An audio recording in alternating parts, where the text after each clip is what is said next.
What's going on, ladies and gentlemen? Welcome back to the Open Table Sports Daily Recap. Matt, Dom, and we have Kevin now. Yes. Dom and I got some company. We usually sit here and we talk to each other about sports, but now we have a little bit more company. It's good to have. So we're going to get right into it with the MLB. This is more of a NFL free agency type of thing. We don't have a lot for other sports, as Dom and I have said before. NBA, there's nothing going on. NHL. MLB, we do have a little bit of movement today, so we're happy about that. Mariners third baseman Kyle Seager will have surgery in his left hand for an injured tendon. He'll be out till about April. So, I mean, about a month and a half at the latest. He'll be back in like May. So it's kind of a big hit to the Mariners because he's kind of their veteran anchor on that team, especially for that infield. But it's always the Seager brothers that are getting injured. Yeah, so nothing crazy there. They're not playoff team, so it's not a huge hit, but it's a big hit for their team for what they have right now.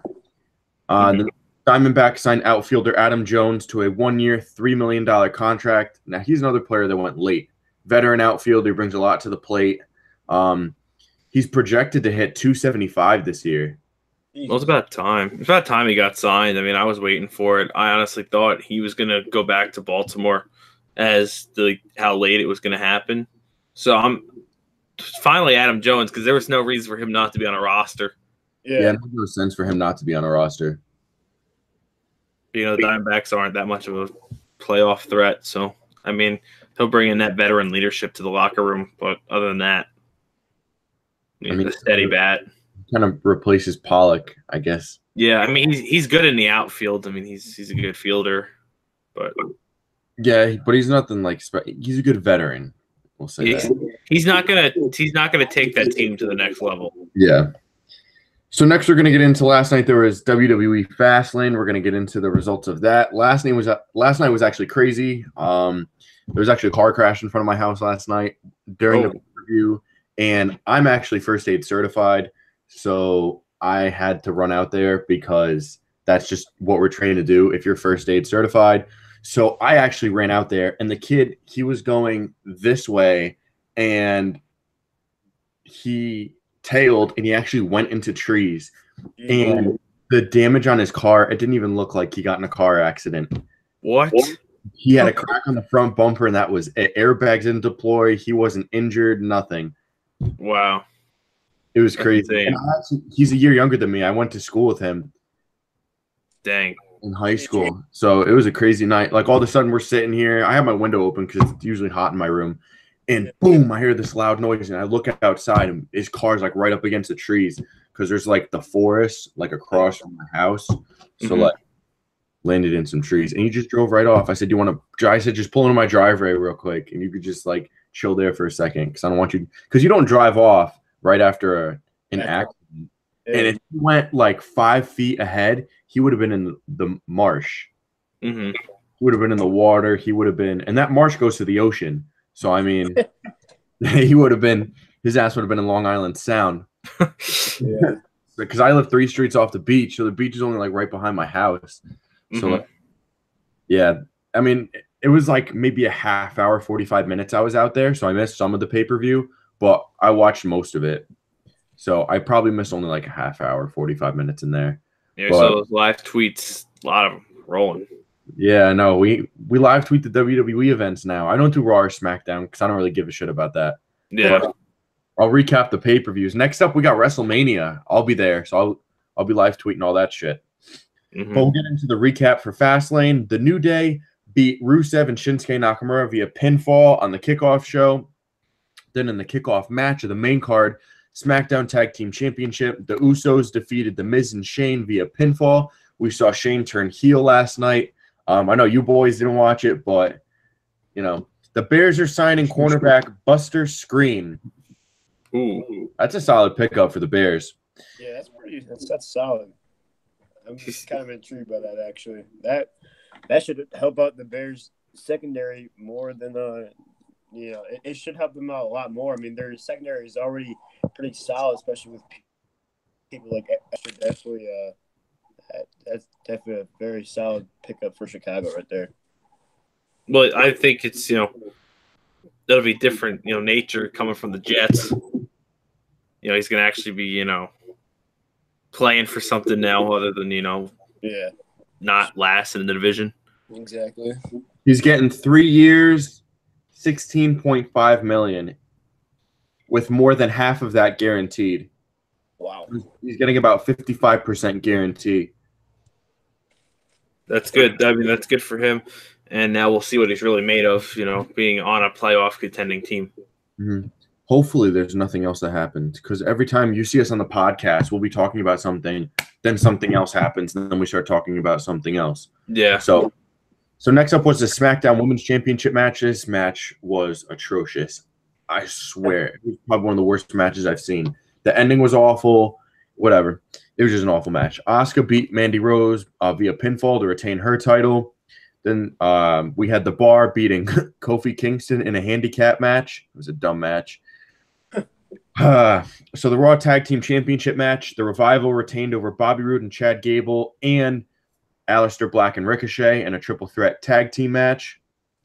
Then the United States Championship Fatal 4-Way, Samoa Joe retained over Rey Mysterio, Andrade Cien Almas, and R-Truth.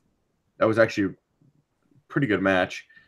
Women's Tag Team Championship match, the Boston Hug Connection beat Nia Jax and Tamina to retain their titles.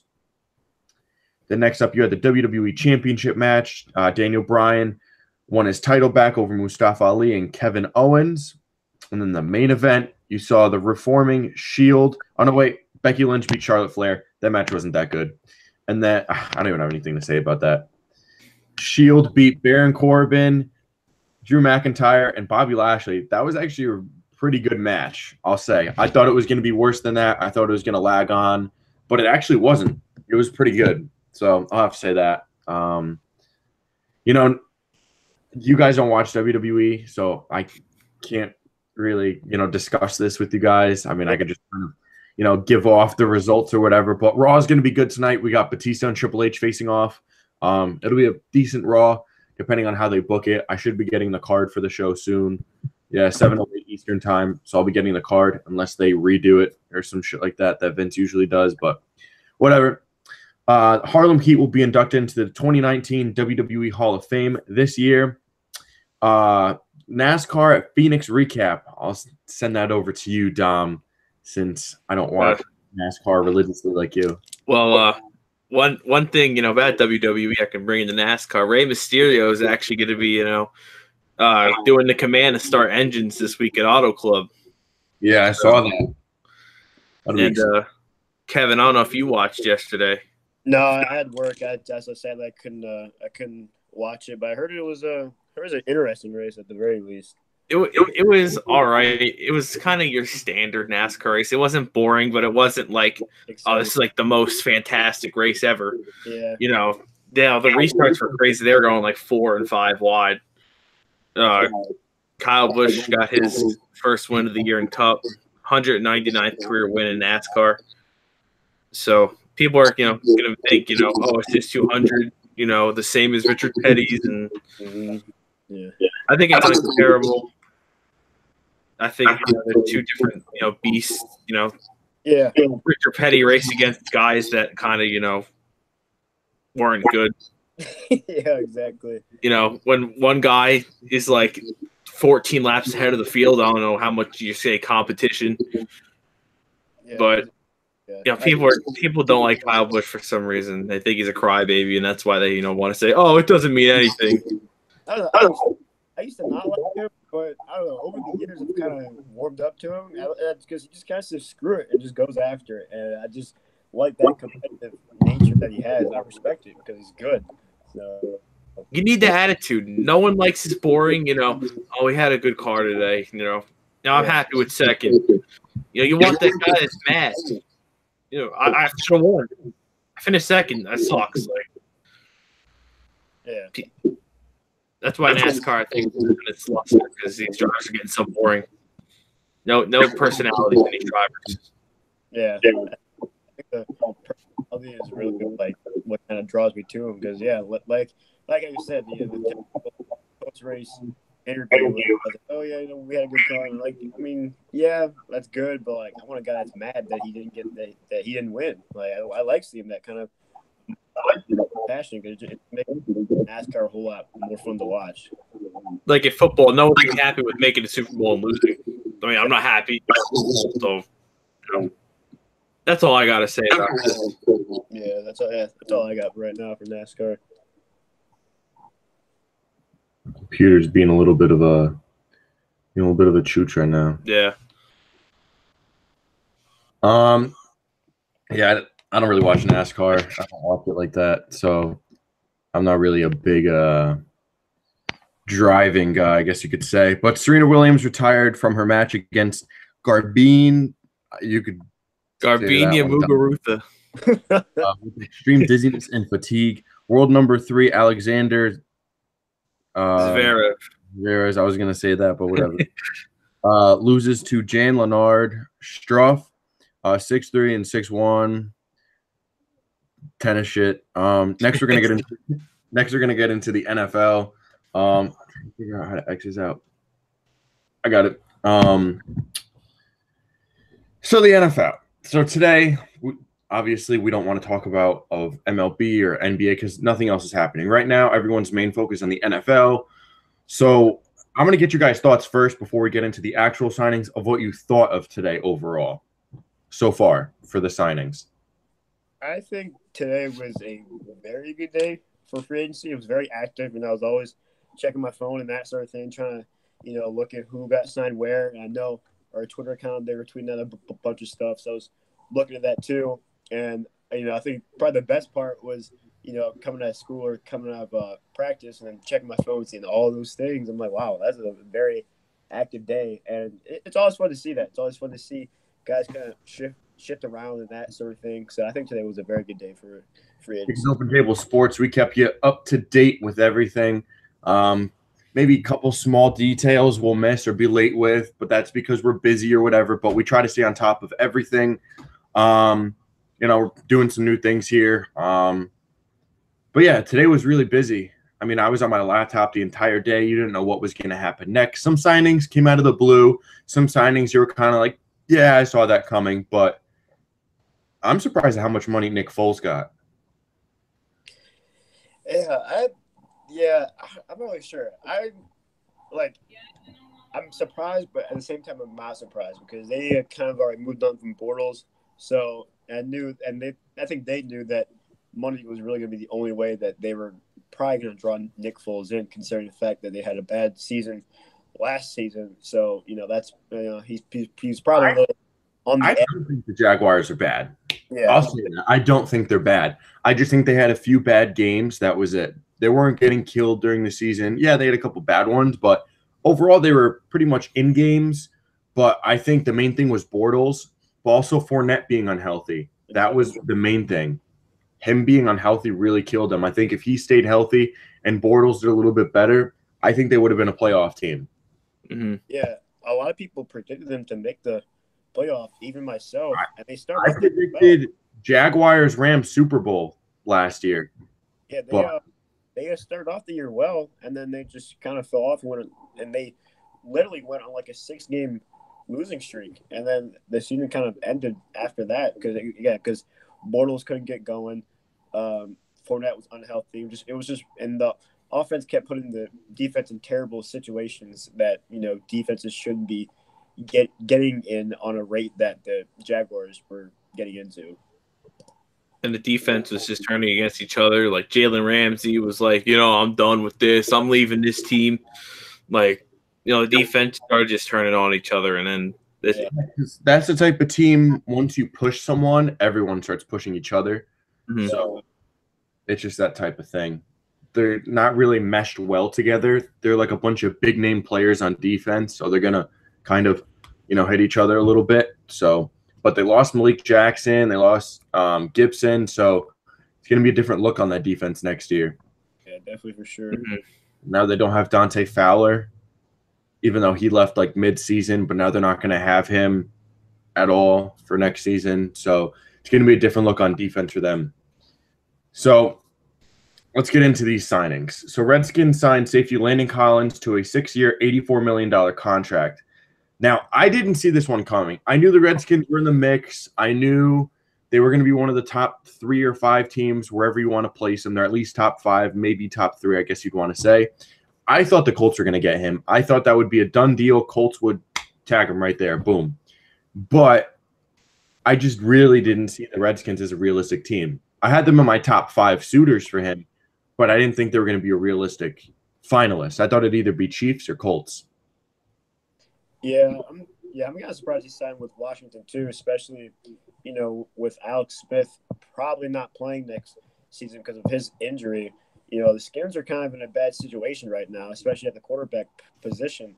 So I'm surprised he went to Washington, especially with all the other options that he had, like the Colts, who honestly are looking like they're on the up, especially after a strong finish to last season. And again, like the Chiefs, I'm surprised he chose the Skins out of, the other options that he had. So, but, maybe there are other underlying options there that we didn't see, but maybe he knew. But I'm not gonna lie. I saw the Redskins all the way. I think I said it last Friday on the podcast. Redskins are my favorites to get him. He really likes Washington. He idolized Sean Taylor. So for him to play in that position with the same number, I think it just made too much sense. Yeah. I mean, I had them like as suitors, but I really didn't think it. I thought him to the Colts was like one of the most obvious things. So it kind of shocked me. But I mean, now he's going to play the Giants 2 times a year. He gets to wear 21 for the Redskins. That's why he wears, 21. I don't even know if they have Islanders scored. I don't even know if they have that other safety. What's his name? Sean. The old Swearinger? No, the old one that died from the Redskins. Oh yeah, Sean Taylor. Sean Taylor, that's it. His last name, I knew it was Sean something. I usually have the last name and not the first name. That's weird. But now I don't know if that number's retired. I don't believe it is. Redskins, yeah, I don't think it is. But 6 years, $84 million from the Redskins. That's a hell of a deal. That really is. Then the 49ers signed linebacker Quan Alexander to a 4-year, $54 million contract. I honestly didn't think he was going to the 49ers. I don't know. I knew he was leaving the Bucks, but 49ers really weren't in that market for a linebacker at the start of free agency, like when things started popping up of who was going to get who. Yeah, I mean, you think a team with linebacker issues, and you really don't look at the 49ers, but, I mean, this will add some more depth to their linebacker position. Mm-hmm. And I think the 49ers do need help on defense. I think their defense wasn't, top last year. So they get Jimmy Garoppolo back and that offense starts to gel, that defense steps up a little bit, I think they could be playoff contenders. Yeah. I honestly think they could be in contention to win that division this year or next year, whatever you want to say. It's technically next season. I think they could, not that they are. Obviously, the Rams are going to be the pick. I think if the 49ers add a couple more pieces and they have a good draft, I think they could possibly win that division. You have Jimmy Garoppolo. If he comes back strong, Jerick McKinnon comes back good, you add a wide receiver, you're set at tight end with Kittle. You have Marquise Goodwin as your 2. You find, I don't know, I think they should go after Golden Tate. I think a lot of people in the running for Golden Tate. Or even Tyrell Williams. Yeah. I think they should go after Tyrell Williams. They need a big receiver. So you have Tyrell Williams and Marquise Goodwin, and then you have Garoppolo, Jerick McKinnon, and then honestly, I would trade for Jordan Howard. Jerick McKinnon's not a big back. He's not a power back. Maybe you trade like a 2nd or 3rd rounder for Howard. I think he'd be a 3rd rounder, but I don't know. I would trade a 3rd rounder for Jordan Howard and say, there we go. And then if your back's is big Jordan Howard, and then you have the pass catching back and Jerick McKinnon, I think that's a perfect mix for them. Then they already have a pretty good offensive line. I mean, it's not too terrible, but it's still pretty good. That's a good team. Someone laying down some rubber outside my house. Maybe it's the NASCAR. Maybe it's Rey Mysterio. The Raiders signed offensive tackle Trent Brown to a 4-year, $66 million contract. Now, the Raiders, at first, they weren't really in the mix for him. A lot of talk was the Patriots re-signing him. That was like the major thing. Then the Texans were popping up. So there wasn't really talk of the Raiders at first, but the Raiders' name started popping up a few days ago, like 2-3 days. And then today, before the 12 o'clock mark, they said, oh, watch out for the Raiders. Literally right after. He was one of the first people off the board. You know, Trent Brown, he's huge at O-tackle. Yeah. He's a big boy, but he's the highest paid offensive lineman in history. That's 2 years in a row. 2 Patriots left tackles become the highest paid offensive lineman in history. And Nate Solder's on your boys there, Dom.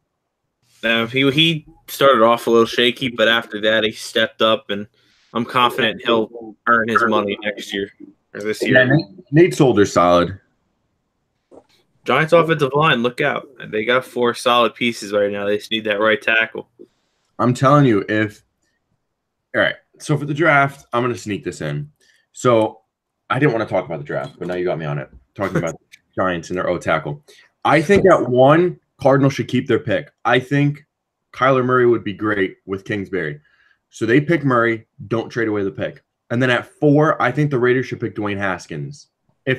Obviously, if there's no trades in between, but if at 4, Haskins is sitting there, pick Haskins. I think it's dumb. If the Raiders don't pick Haskins, it's dumb.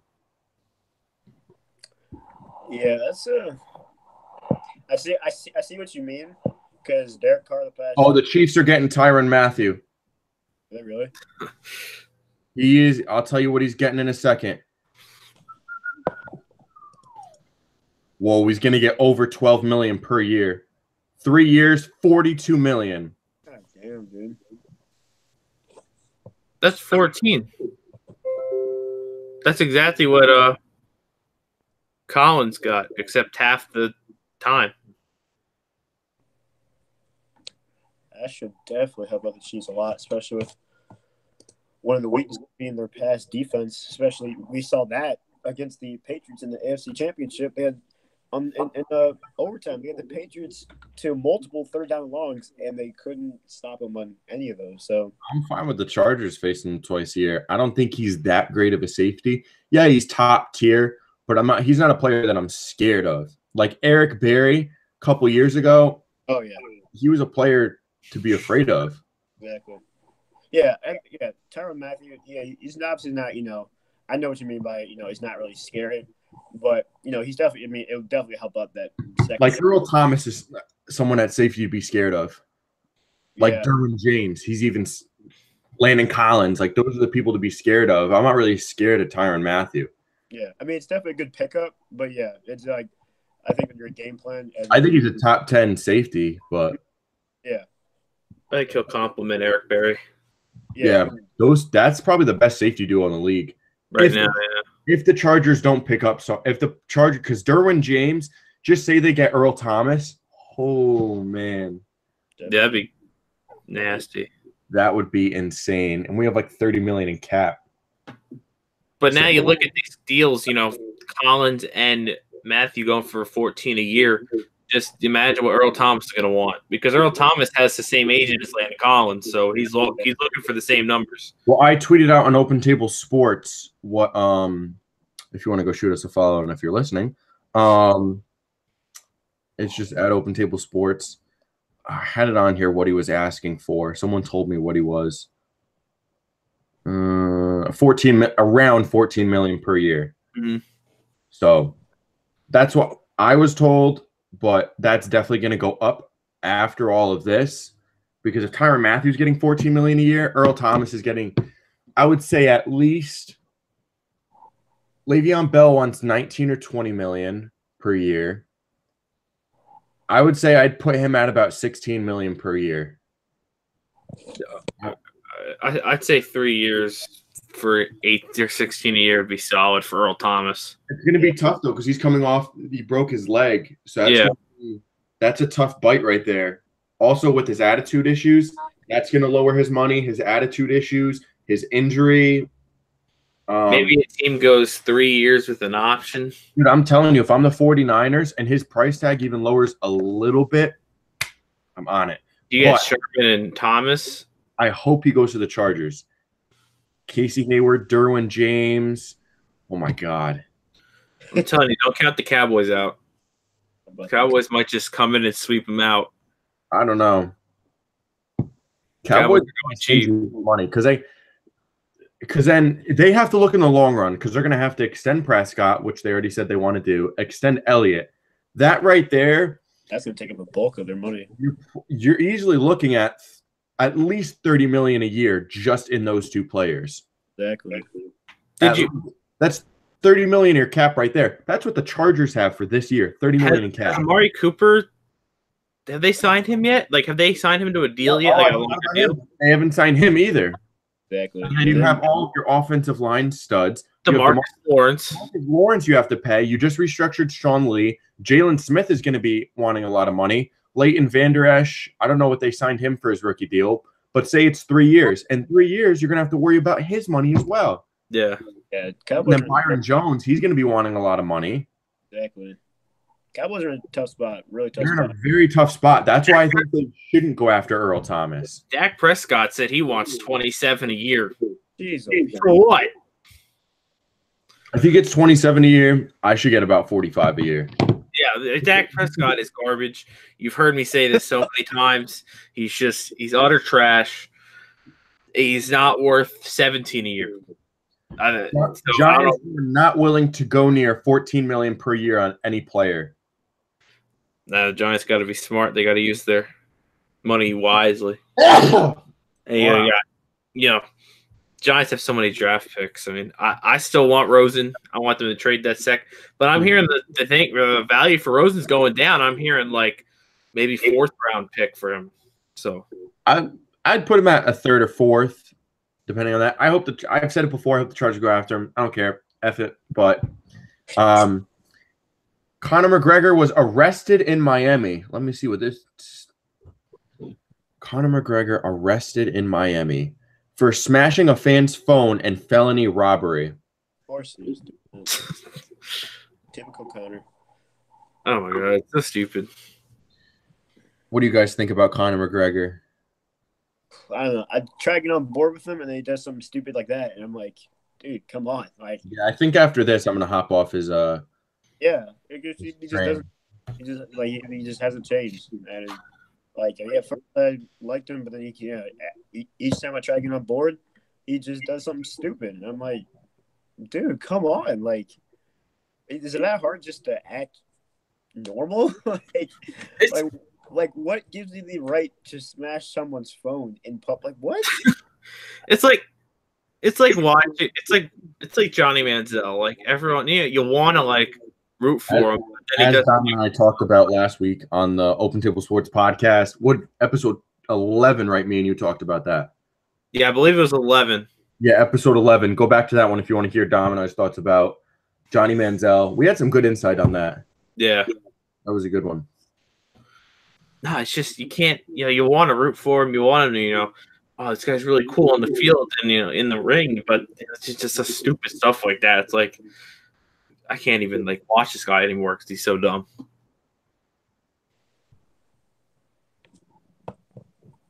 So yeah, that just kind of sucks. We're gonna get back to NFL free agency. This is what happens on the Open Table Sports podcast. We were talking about safeties in the NFL, and now we're talking about Conor McGregor and Johnny Manziel. Yep. I don't even know what goes on. So Lions, I see the Lions here. Lions signed defensive end Trey Flowers to a 5-year, $85 million contract. I'm gonna give this to you, Kevin, because you're a Detroit guy, so you could take this one away. Honestly, I did not expect them to sign him at all. I really hadn't heard anything about stuff with Danny Amendola. I kind of laughed at it. I was like, oh, yep, another Patriot coming to Detroit. Not a surprise there with Bob Quinn being at the helm and then Matt Patricia. And then so I was kind of like disappointed. I was like, is this really all the Lions are going to do? Because they really did the same thing last year. They kind of just floated around, not really doing much. And then they, signed a player here, signed a player there, but not really, no one really notable or anything that they really needed. But right here, I think that it's huge because Ansah's probably gonna slide because I don't think the Lions are gonna try to re-sign him. So they definitely need some type of pass rusher or just someone on the D line to fill in for Ansah. And I think this pickup right here is huge, and he's young too. He's only like 24 or 25. So it's not like getting a draft pick, but he definitely has room to improve, and he's young. It's not one of those free agent pickups that you see where you're like, okay, like is he really going to do something here, or is he just trying to ride out these last years, get his paycheck, and go? But with him being 24, 25, he has a lot of room to grow. So I'm really excited for this pickup that the Lions got. Yeah, just real quick, the Ravens have upped their offer to C.J. Mosley. I don't know. They're going to let Terrell Suggs go. Yeah, that's another player I want to see on the Chargers. C.J. Mosley. Yeah. But I think he's going to have too high of a price tag. Mm-hmm. Same with Ndamukong Suh. Ndamukong Suh said he wants to play for the Niners or the Chargers. He said the Seahawks, too. I don't see the Seahawks as realistic. Yeah, I can't. I think you can go to 49ers or Chargers. If he comes to the Chargers, I think that's a perfect pickup for them. I think it's a pickup. I see him more with the Chargers just because I feel like in my eyes, I think he sees them as more of an upside than the 49ers. Granted, San Fran had Jimmy G got hurt, McKinnon got hurt, so that really kind of ended their season before it really started. Marquise Goodwin had his injuries as well. Exactly. So I think LA would definitely be a better option for him, especially with Rivers being there, a veteran QB, someone that Suh can probably get behind and really, like. I mean, granted, they play on two different sides of the ball, but because when Suh was in Detroit, he said he didn't like Stafford. He really didn't think he was he really couldn't get behind him. But I think he could definitely get someone behind like Rivers, who is competitive and he's big move. Colts are signing former Panthers wide receiver Devin Funchess to a 1-year deal. Oh no, Cam Newton lost his number one receiver. Look out. That's solid for the Colts. I love that pickup. So that will take them out of the running for Tyrell Williams. Yeah, I mean, he's not going to be the number one anymore, so I think it'll be better for Funchess. He won't have the pressure since, got T.Y. Hilton and being the number one. Yeah, I think him going to a place where he's not the number one probably good for him, like how you said, Dom, because I think him being the number one in Carolina was probably just too much for him, especially at that time. I mean, he's decent, but definitely not a number one talent, at least in my eyes. But I think him going to a place like Indy, where they already have T.Y., they already have Ebron, I think that could definitely be a good place for him to land.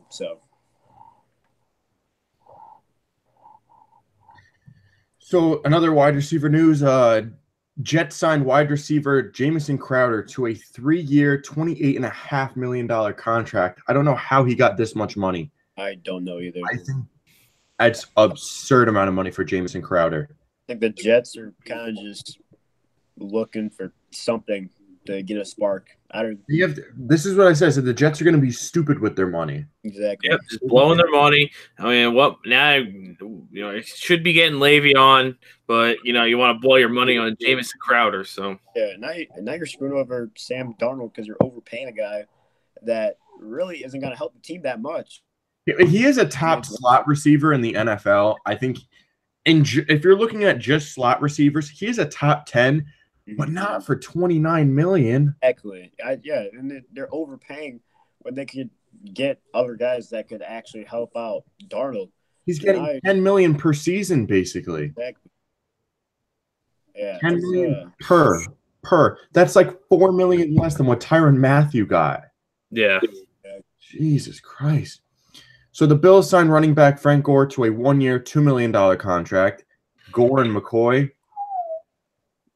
It's gonna be nice. More like Gore because McCoy gets a cut in his hand and he's out. So I don't know. I think with Gore being there, I think it should help out McCoy because he won't have to be he won't be the every down back. So it could help him, especially with his injury. Honestly, I'm surprised Gore's even still in the league. The dude goes around everywhere.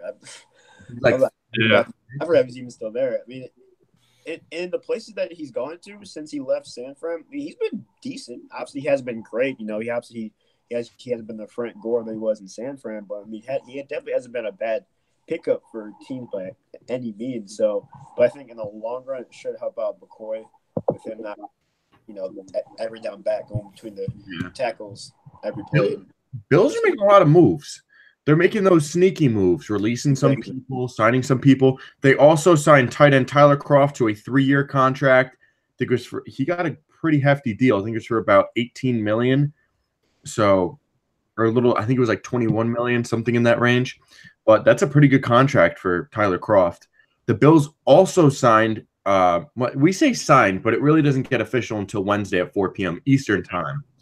But the Bills also signed center Mitch Morse. He's a top 5 center in the league, I would say. But I think that's a great signing for them.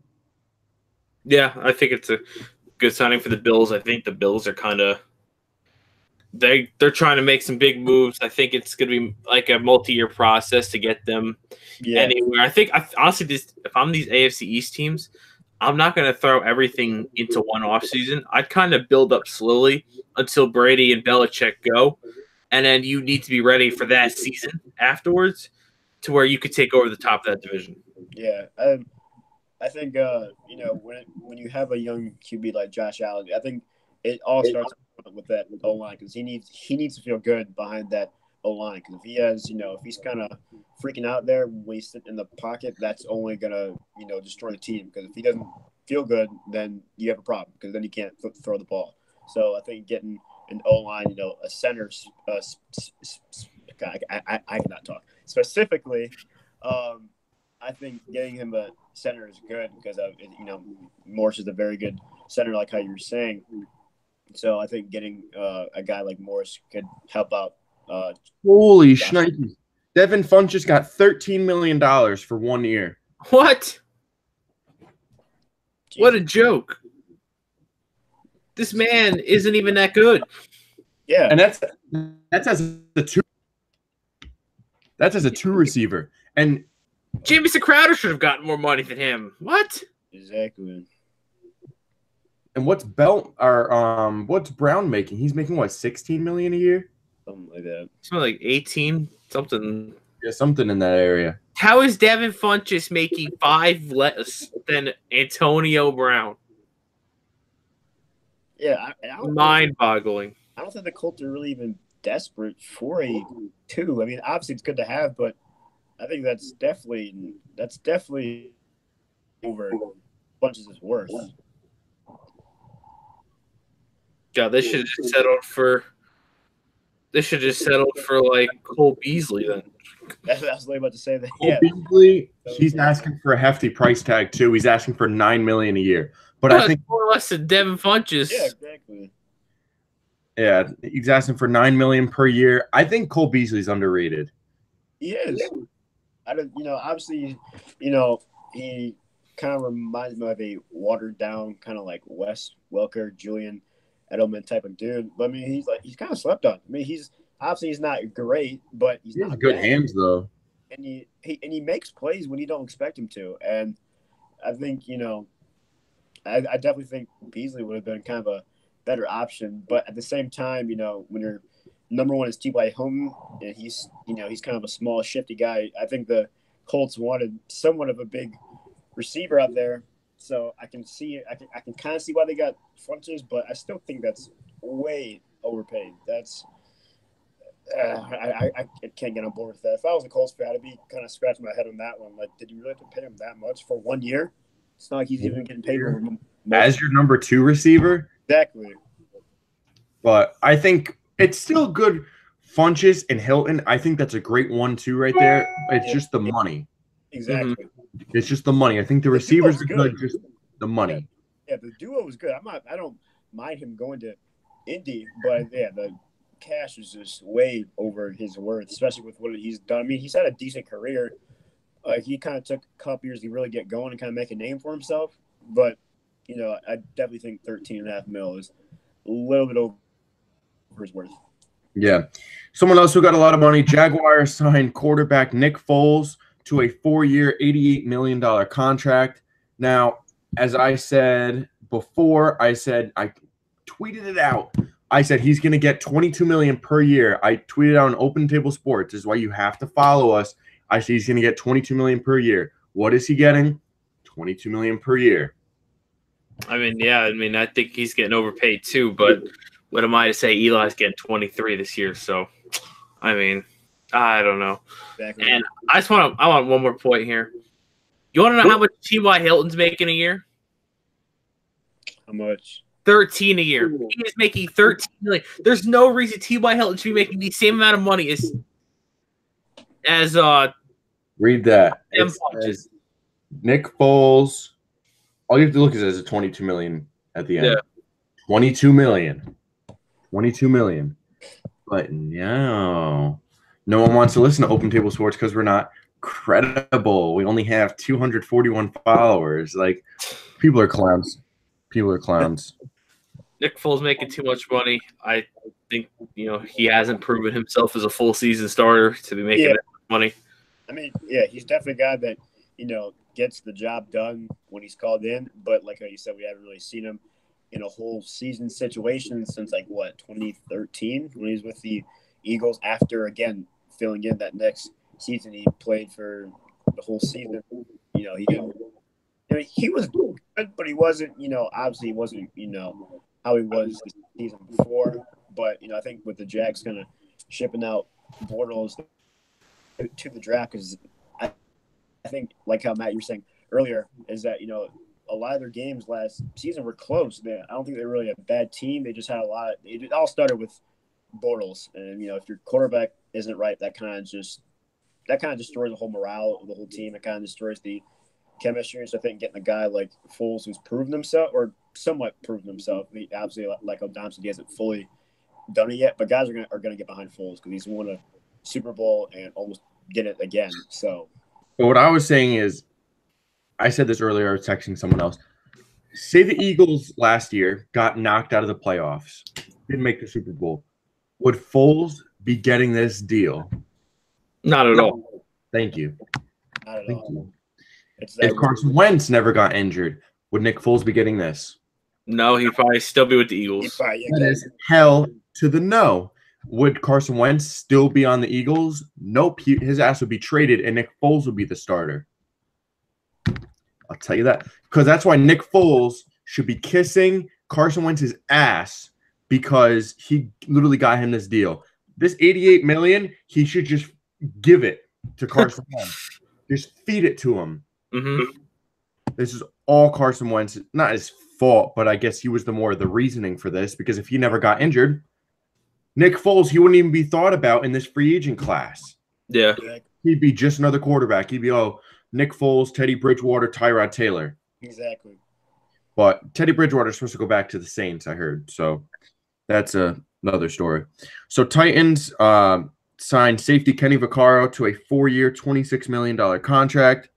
Nothing really crazy there. Mm-hmm. Titans signed.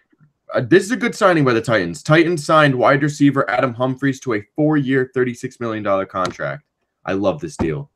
I think it's a little bit too much money, but I think overall it's great. I think he should have got maybe like $6 million a year and said he's getting like $9 million, but it's all right. It's all right. Mm-hmm.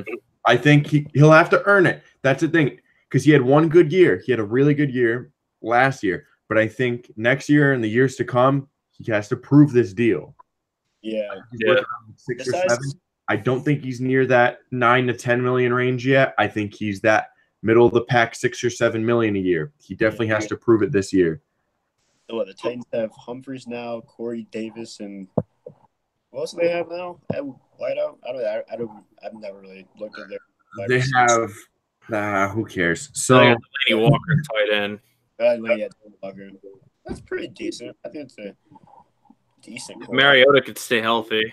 Exactly. So we'll see. So, some more weird news. Everyone thought this wasn't going to happen.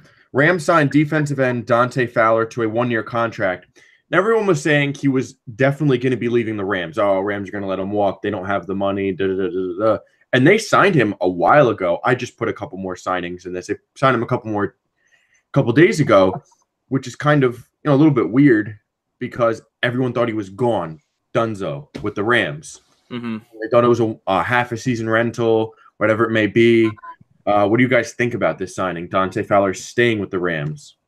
I personally, I think he believes that they can go back to the Super Bowl again and this time actually win the thing. I think that's why he signed the 1-year deal. Cause I think, you know, if they don't get to the – or if they win the whole thing, I think he's probably going to ship out after next season. But, you know, I think it's a good job by the Rams to keep him and kind of, you know, say, hey, we'll give it one last go around here. If this fails, then we just got to do something else. But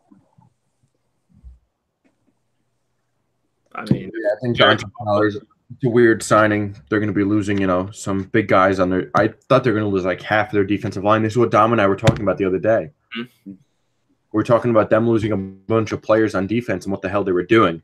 But I think there's a good re-signing for them.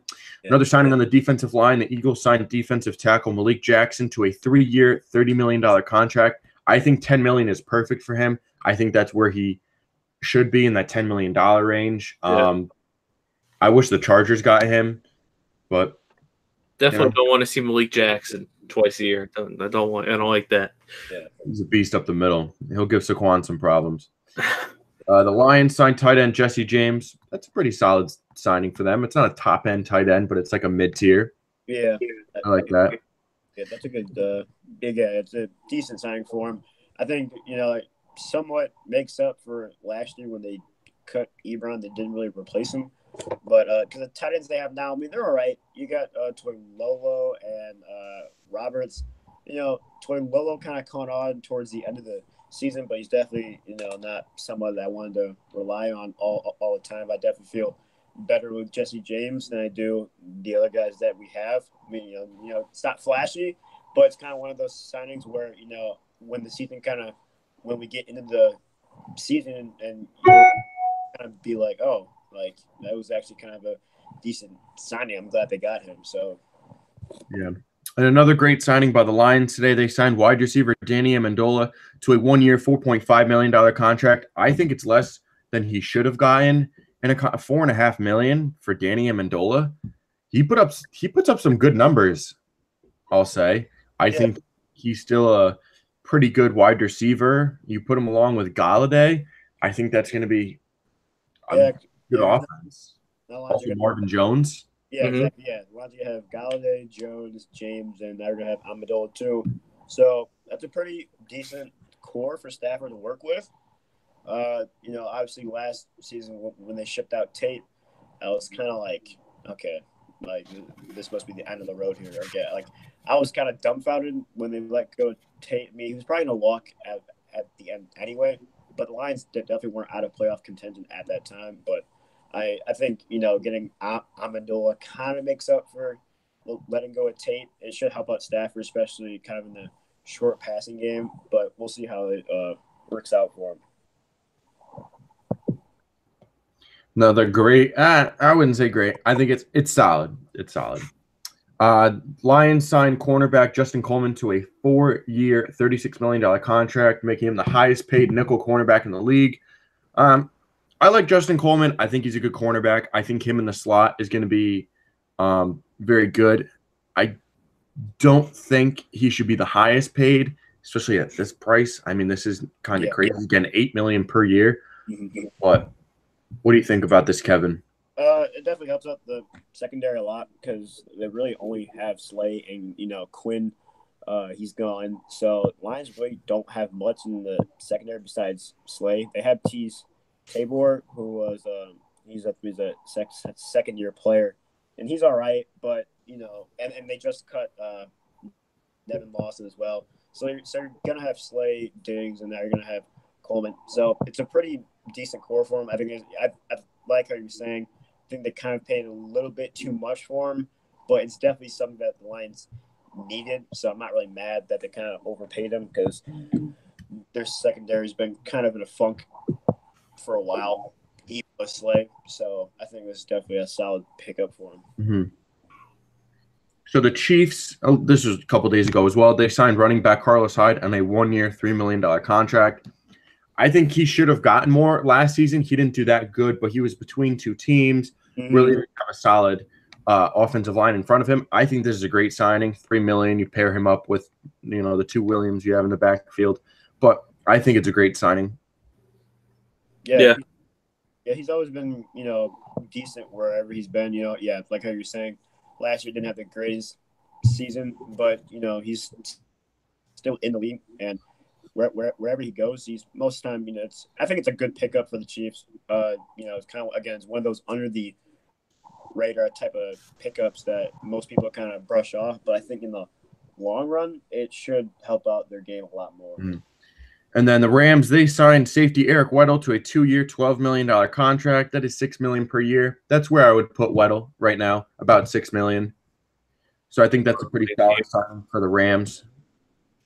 The Bengals signed offensive tackle Bobby Hart to a 3-year, $21 million contract. $7 million per year for Bobby Hart. He's not that good. I've never heard of the guy. Bobby Hart used to be on the Giants. He used to be on the Giants' disaster of an offensive line. So I would put him at like 3 or 4 million, maybe 5. Definitely not 7 million though. Yeah, no, that's a little too much. Yeah. The Bengals signed tight end CJ Uzoma to a 3-year, $18 million contract. Oh, yeah. $6 million per year. I would put him at the same thing, 3 or 4 million. Yeah. I think he's more. He's definitely, in my eyes, he's definitely more of like a 3 mil kind of guy, but we'll see. The Giants signed center Spencer Pulley to a 3-year, $9.6 million contract. I think that's a good contract for him. $3.2 million per year. He'll be good. He'll be good at the backup. Yeah, I think that's a solid signing for them. Cardinals are going to sign off as outside linebacker Terrell Suggs after he said he was going to part ways with the Ravens. Cardinals. He went to Arizona State. He went to high school in Arizona. So that kind of makes sense. Yeah, it makes sense going back home. The Bears signed running back Mike Davis. I think that was like a 1-year, like $3 million contract or $2 million. Mm-hmm. Blake Bortles is going to be released from the Jaguars on Wednesday. Vikings released offensive guard Mike Remmers. Jets acquired Kalichi Osemele and a 6th-round pick from the Raiders for a 5th-round pick.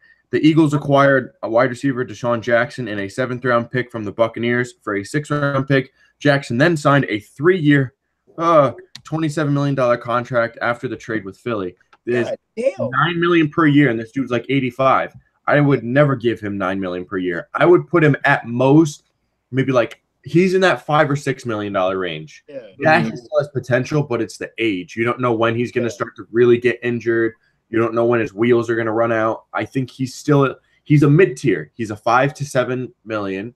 I don't think he's worth the $9 million per year. Yeah, he doesn't do too much anymore. I mean, he's got the deep threat, but that's all he can do. That's really exactly. That's really all he can do now. Is really he still has somewhat of a threat in the deep passing game, but again, like Dom said, that's really all he can really do. But I guess going back to Philly, I guess Philly. Obviously, they wanted him because they paid him $9 million a year. Yeah, we'll see how it works out. Maybe with him being back in Philly, that kind of gives him a spark, kind of a resurgence. But we'll see. So then we're going to end it off with the big thing that happened in this offseason. Probably the biggest move of the offseason, unless the Giants trade Odell Beckham Jr. I think right now, this is the biggest move of the offseason. The Raiders acquired wide receiver Antonio Brown from the Steelers for 3rd and 5th round picks. Things are that 1st round pick. That's what I'm wondering. Things are getting a little choppy with him and the Steelers. He only generated 3rd and 5th round picks. That's honestly such a steal for the Raiders. Oh my God. They traded Amari Cooper for a 1st rounder to Dallas. Like that, as a Lions fan who needed wideouts, that makes me so mad that all the Lions had to do was give up a 3rd and a 5th round guy, and they could have Antonio Brown. How are you getting a 3rd and 5th? How are you going to trade a 3rd and 5th for Antonio Brown, but then trade? You get a 1st for Amari Cooper. Yeah, I mean, he's not even going to a good team either. I mean, Raiders are truly like dysfunctional. And they had 3 first-round picks. Yeah, that's God. I have no idea. This is the dumbest. They had 3. That's literally why I staked the Raiders as the favorite, because they had 3 first-rounders. Yeah. And did have to use one of them. The first round, I said they'll trade the 24th for Antonio Brown straight up. No, a 3rd and a 5th, dude. What? I can get a 2nd rounder just for myself. Like, are you kidding me? This could be huge for Oakland because, like I said, they have 3 first-round picks, and they didn't have to give up any of them. So now they can go all in the draft. And They need a quarterback. Here's what I think. The Raiders, they should sign Tevin Coleman. I know they're not in on him. I think they should. Sign Tevin Coleman. On defense, draft Keenan Williams with the 4 pick if he's there. Obviously, if he's not there, he's most likely going 2nd or 3rd. But you never know what's going to happen. The NFL draft. So get Keenan Williams. I know I said Haskins before, but now that depending on what you want to do, if you want to win right now, you sign Tevin Coleman, and then on defense you get Keenan Williams, Nazir Adderley, and Devin Bush with all those picks. But who knows who's going to be there? You know what I mean? That's why it's hard to stage the draft. Like I know one of my friends, he lives in the UK, but he's a Texans fan. Don't know how. And he's a Texans fan. So he always asks me these questions, and I gave him a mock draft because I do mock drafts myself. Mm-hmm. And people will ask me, hey, can you do it for my team? I'm like, yeah, sure. So I'll study the players for them, and then I'll send a mock draft out to them. So I sent him his mock draft. He goes, oh, that would be perfect. I said, I know it'd be perfect, but you don't know who's going to be there. Yeah. It's like the NBA draft when the Cavs picked Anthony Bennett 1st overall. Exactly. Yeah, like what the hell? Like, because you don't know. Like, you don't know. Like, when the Chiefs traded up to get Mahomes, like, you just don't see that stuff coming. The trades you don't see. Maybe you like someone that I like or something like that. So you never know what's going to happen in the draft. Anything can really happen. But just the Antonio Brown thing, it sucked. I'm surprised Antonio Brown never said anything about what the Steelers got back. Yeah.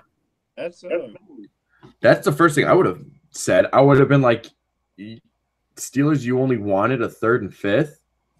That's crazy. Well, really, that's really, at the end of the day, what's going to matter is the money over the draft picks. Yeah. Because they signed him to that new deal. They're upping his money, keeping him at 3 years left on his deal. It's just the money that's going to be the major concern. It just dumbfounds me because, like, it's not like Oakland didn't have any 1st-round picks to give. Like, it's not like they only had 1 or 2. They had 3. Like, you could have easily asked for a 1st and a 3rd. I would have been fine if they had done like a 1st and a 3rd, but to do a 3rd and a 5th for Antonio Brown, yeah, he has the, that's that attitude problem, but he's still a good receiver. Like, I'd love to have Antonio Brown in Detroit, like, but to give up a 3rd and a 5th, honestly, if I was any other fan in the NFL, I'd be kind of mad against like the fact that we literally could have given especially the Steelers. They're not getting anything for him. They're not going to get anything for him. You're not going to find an Antonio Brown in the 3rd round. 3rd or 5th round. Yeah, I mean, obviously you have your guys that kind of grind it out and eventually they become stars, but that's like a once in a blue moon type of thing where you get a 3rd rounder or a 5th rounder that also becomes a superstar. Like, that's honestly like with Tom Brady, that's a once in a blue moon type of thing. So I'm surprised that the Steelers didn't even at least ask for one of the 1st-round picks. Yeah. But that's it for the daily recap, ladies and gentlemen. If you want to have our in-depth thoughts, whatever it may be, we have the big podcast on Fridays. Just remember that March 23rd, we have the MLB preseason preview, I guess whatever you want to call it. But we're going to be reviewing. It's not really a review. It's a preview. I keep saying review on the podcast and the promos and whatever. But it's a preview, not a review, because you can't review a season that hasn't happened yet. So we're going to do the preview of the 2019 season for the MLB, breaking down every single team in depth. We're going to have a bunch of people on the panel. We're going to be bringing in different, people who look at different teams and stuff like that. We're going to have our notes, everything like that. We're going to bring some new stuff. We're going to be doing some top 10 videos. We're going to be doing some giveaways. We're going to be putting the podcast on different platforms, and we're going to be doing some new things on Twitter. So keep your eye out for those. Make sure you follow, like, subscribe, retweet, whatever you want to do, comment. We're just Open Table Sports on everything. So it's like really simple. Just Open Table Sports. No underscores, slashes, dashes, whatever it may be. Just Open Table Sports. Show us some love. So yeah, that's it for the daily recap for March 11th. We will be back on Wednesday because tomorrow I have the Mario Chaos and the Kid podcast. So we will see you guys later. Thank you.